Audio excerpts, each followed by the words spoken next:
Most people don't realize what's really happening when the government talks about tariffs. They hear politicians say we're putting tariffs on other countries to protect American jobs, and they nod in agreement. Sounds patriotic, sounds strong, but what they don't realize is that tariffs are not paid by the country they're aimed at. They're paid by you. They're paid by the consumer. They're paid by the business owner. They're paid by the entrepreneur trying to grow something from scratch. See, a tariff is not a tax on China. It's a tax on choice. And when you don't understand the game gets played on you. Now, I'm not here to talk politics. I'm here to talk principles, because principles don't change no matter who's in office. What you've got to understand is this: whenever the cost of goods goes up, and it doesn't matter if it's because of inflation, tariff, supply chain issues, or a new policy, you have to make a decision. Either you adjust or you absorb. And too many people are out here absorbing economic punches they should be dodging. Why? Because they don't understand the game. Let's make it plain. If the US puts a 25% tariff on imported steel, that doesn't mean China writes a check. That means you pay 25% more for anything that's made with steel.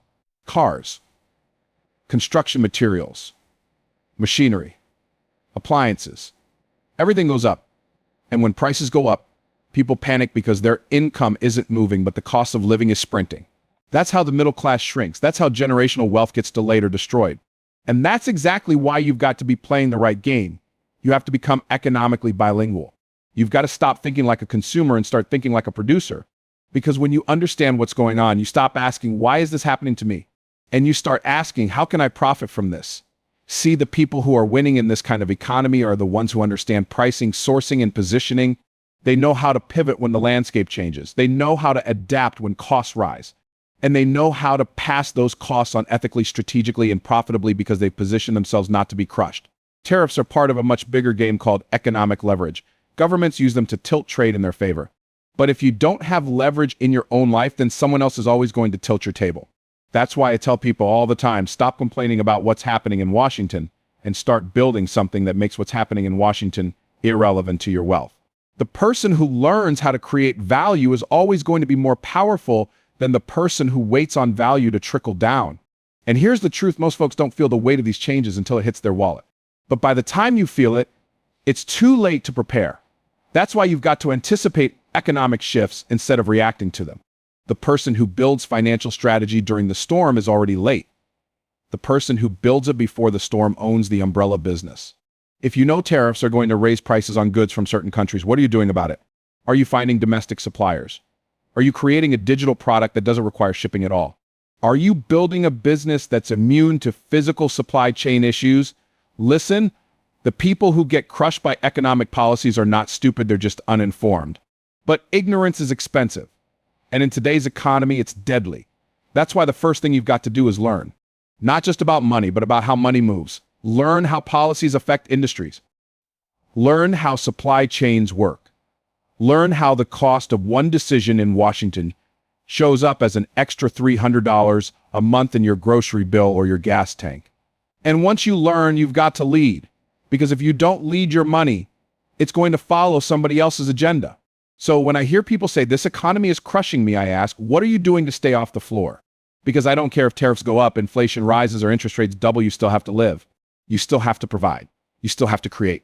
And if you build the right habits, develop the right skills, and get in the right position, you won't just survive, you'll thrive in an economy that was designed to break people who don't understand it. Because tariffs don't crush people. Confusion does. You can't control the economy, but you can control your economy. That right there is the difference between people who rise in a storm and people who drown in one. See, most people spend their whole life reacting to the world around them. They let the news set their mood, let the market set their mindset, and let the government set their goals. But if you let external conditions determine your internal condition, you will always be a victim of whatever the world decides to throw your way. And let me tell you something, this world ain't short on curveballs. But when you decide that you are the thermostat, not the thermometer, everything changes. A thermometer just reports the temperature, it reacts.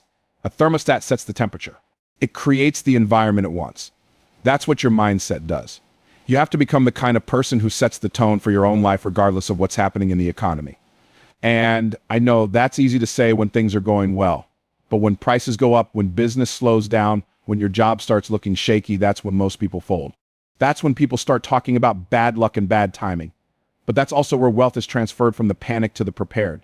So let's talk real. Tariffs are just one example of pressure being put on the average person. And in pressure, you're going to show up as one of two things, either a pipe or a diamond. Pipes burst under pressure. Diamonds are formed by it. The people who win in this new economy are the ones who use the pressure to produce power. They don't get emotional, they get strategic.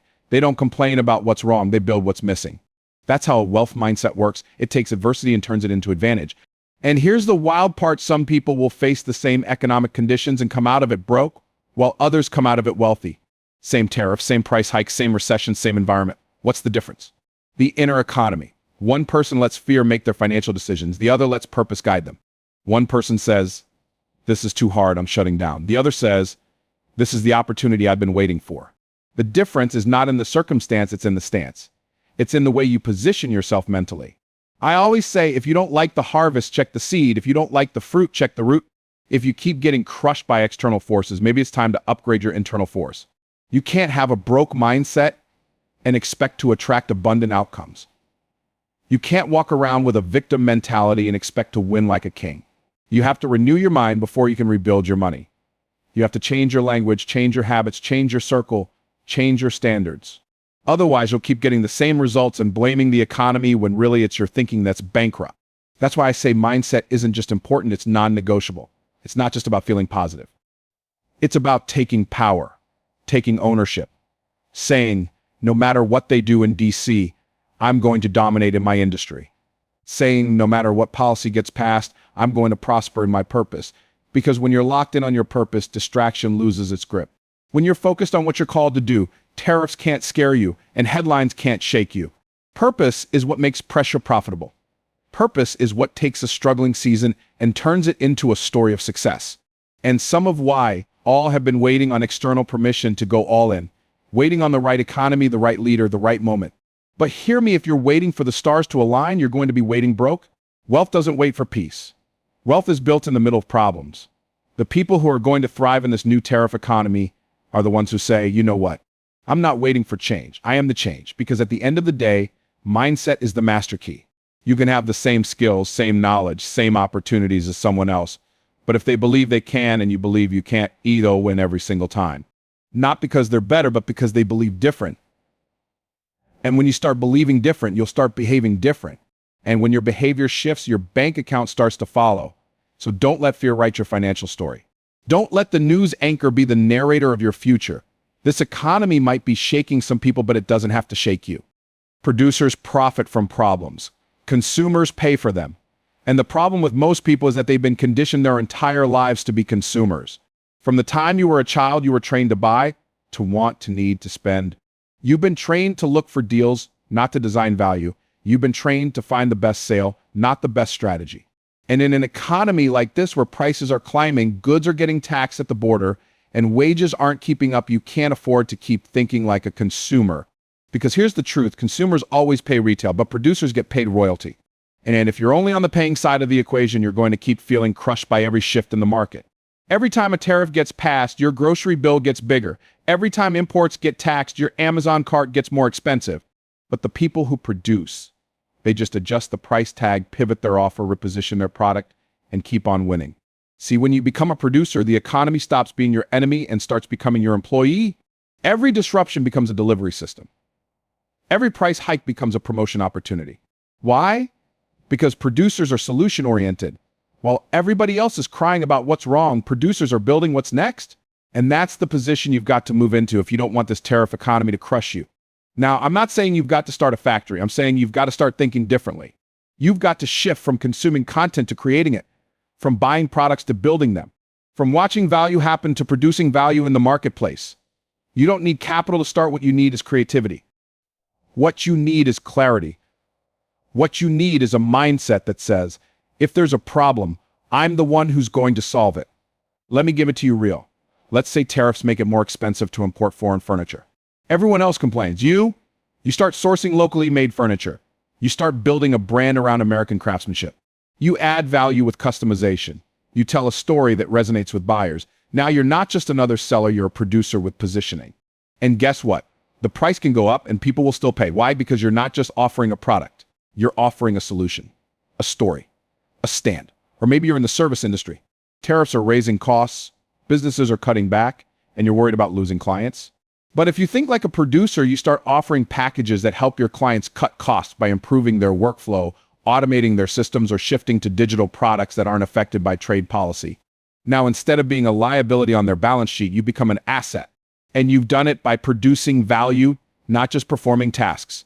When you step into producer mode, you stop asking how much does it cost and start asking how much can it create, because a producer is always focused on output, always focused on multiplication.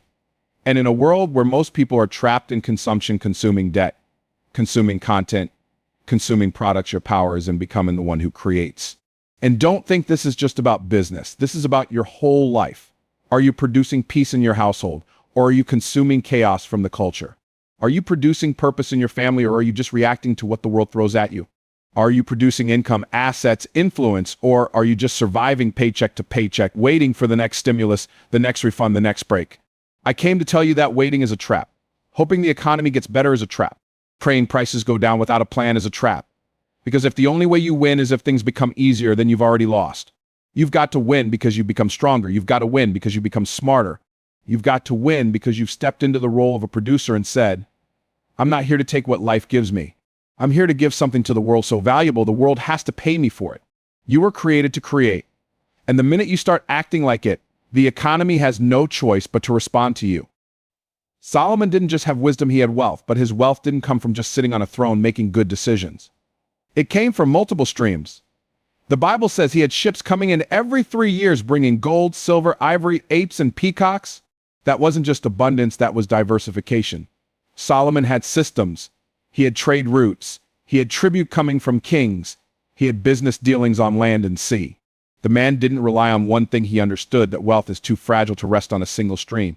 And that's the exact same principle you've got to apply if you want to keep this tariff economy from crushing you. Because relying on one stream of income in this economic environment is like trying to balance on one leg in an earthquake. It might work for a while, but eventually something's going to give. It might be your job. It might be your industry. It might be the price of the goods you sell or the supplies you need. But if all your income is coming from one direction, you're leaving yourself wide open to disaster. Tariffs make imports more expensive. That affects everything from fuel to food to furniture. And when costs go up, employers cut hours. Business owners cut expenses. Suppliers raise prices. That ripple effect touches everyone. But the people who don't get crushed are the ones who built more than one boat. You've got to have different ships sailing to different ports, so if one slows down, another one still comes through with the goods. Let me make this real. Maybe you've got a 9-to-5 job, that's fine. But what are you doing after 5? Are you using your skills to consult on the side? Are you taking that knowledge and turning it into a course? Are you building a brand around what you already know how to do? Or are you spending every evening watching TV, scrolling social media, and wondering why your money isn't multiplying? Your job is not your source, it's just a stream. And the people who thrive in a volatile economy are the ones who understand the difference. They don't worship the job. They leverage it. They use the job to fund the vision. They use the paycheck to invest in platforms, products, and partnerships. They don't wait for permission to prosper. They create their own lanes. There are more opportunities now to build multiple streams than ever before in history. You can write a book in your spare time and sell it online. You can start a subscription service around your expertise. You can license your knowledge, launch a product, build a brand, monetize your passion. The tools are out there, but most people are too busy surviving to step into strategic building. And that's why they stay stuck. You've got to stop thinking about money like a moment and start thinking about it like a movement. When Solomon built his streams, he wasn't thinking about the next week. He was thinking about legacy. That's the mindset shift. When you build multiple streams, you're not just protecting your present, you're preparing your future. You're saying, I refuse to let one economic policy take out my whole financial life. I'm not building on sand. I'm building on systems. Now, I know some people say, but I don't have time. I'm already busy. And I get that. But let me ask you something. If your job disappeared tomorrow, how much time would you suddenly have? If your one source dried up, how quickly would you wish you'd built a second? Don't wait for crisis to create clarity. Start building now. Build slow if you have to. Build small if you have to, but build. Because income that's multiplied is income that's protected. You don't need to be a millionaire tomorrow. But you do need to stop living like your only option is to get paid every 2 weeks by someone else who owns your time. Start by building something that pays you while you sleep. Start by planting seeds that grow when you're not watching. Start by creating something that your children can inherit, not just your struggle, but your systems. That's how generational wealth starts, not with a lump sum, with multiple streams. Because in a world where prices are rising and policies are shifting, one stream will keep you afloat, but multiple streams will help you sail. You can't control the storm, but you can build a stronger boat.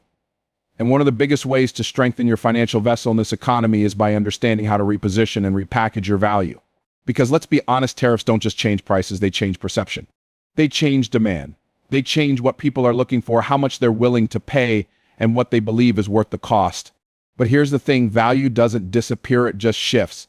And the people who win aren't the ones who have the most talent. They're the ones who know how to package that talent in a way that speaks to the market. If the economy changes and you don't adapt, that's not the economy's fault, that's on you. If the product you used to sell doesn't move like it used to, you've got two choices: lower the price or raise the value. But too many people try to compete on price when they should be dominating through positioning. Because when people perceive value, they'll pay for it even in a recession, even in a tariff-heavy economy. Even when everybody else is screaming cut costs, they'll spend with you if they believe you're giving them a solution they can't get anywhere else. That's why packaging matters. It's not just about what you offer, it's about how you offer it. If you're selling yourself as a commodity, you'll be treated like one: swappable, replaceable, negotiable. But when you reposition yourself as a necessity, as a specialized, tailored, must-have solution, now the game changes. Now you're not in a race to the bottom. You're in a category of one. Let me break it down. Maybe you've been offering a service for years: graphic design, coaching, copywriting, landscaping, tutoring, whatever it is. And maybe your income has been flat because you're charging based on effort instead of outcome. You're selling time instead of transformation. But if you repackage what you do and say, this isn't just graphic design, it's an upgrade that helps you attract premium clients, now you've shifted. You're no longer competing with freelancers on Fiverr. You've repositioned your offer to speak directly to results. That's how you command more in any economy.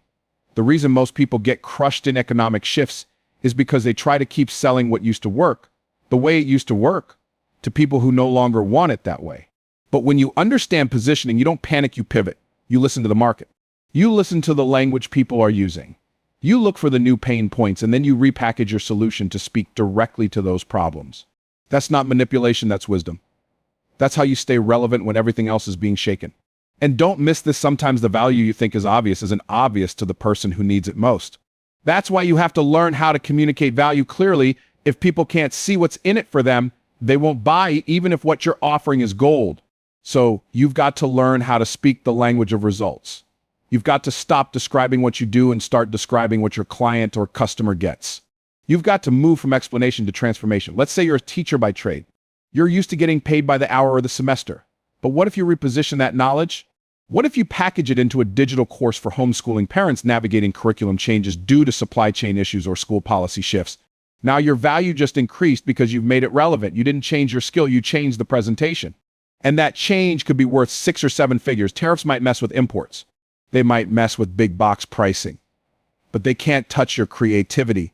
They can't touch your ability to innovate, repackage, and repackage what you bring to the world. The people who rise in this economy are the ones who ask, how can I take what I already do and wrap it in a way that speaks directly to the current pain? That's where wealth is born, in the packaging. Because ultimately, the people who thrive are not the ones with the most knowledge. They're the ones who know how to make their knowledge irresistible. Not the loudest, but the clearest. Not the cheapest, but the most valuable. Not the most available, but the most aligned. And in a world full of noise and confusion, clarity is currency. There's a difference between movement and progress.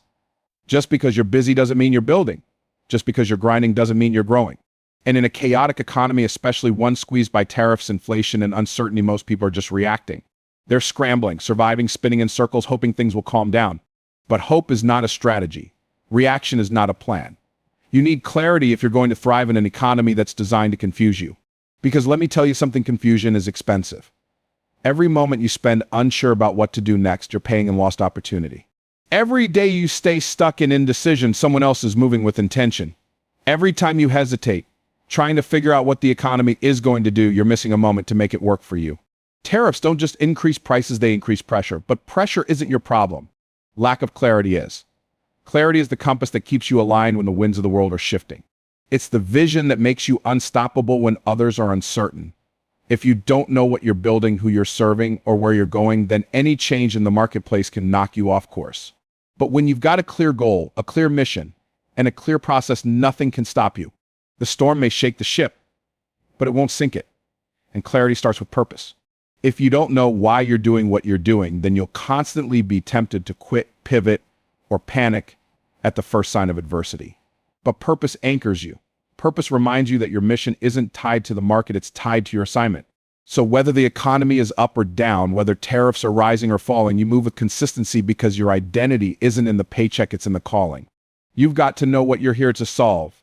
Every successful business, every impactful brand, every wealthy builder, what they have in common is clarity of problem and clarity of solution. They know exactly what they're solving and exactly who they're solving it for. And in uncertain times, that clarity becomes your edge. When everyone else is guessing, you're targeting. When others are distracted, you're decisive. When others are retreating, you're refining. But clarity isn't just about vision, it's also about strategy. You need to know not just what you want, but how you're going to get there. And let me tell you something that might sting. If your only plan is to work harder, you don't have a plan. If your only strategy is to wait and see, you don't have a strategy. You've got to have a roadmap. You've got to break your goal down into daily moves, not just annual dreams. Because the person with a clear process will outperform the person with a vague passion every single time. You've also got to protect your clarity from distractions.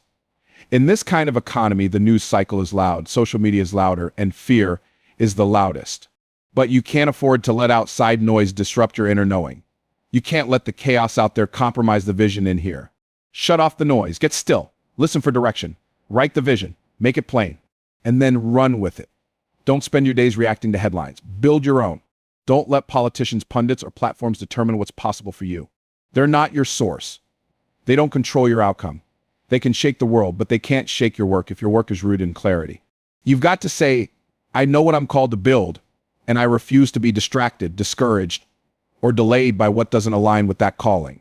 Because here's what I know, the enemy of success in times like these is not just fear, it's fog. Fog keeps you from seeing what's ahead.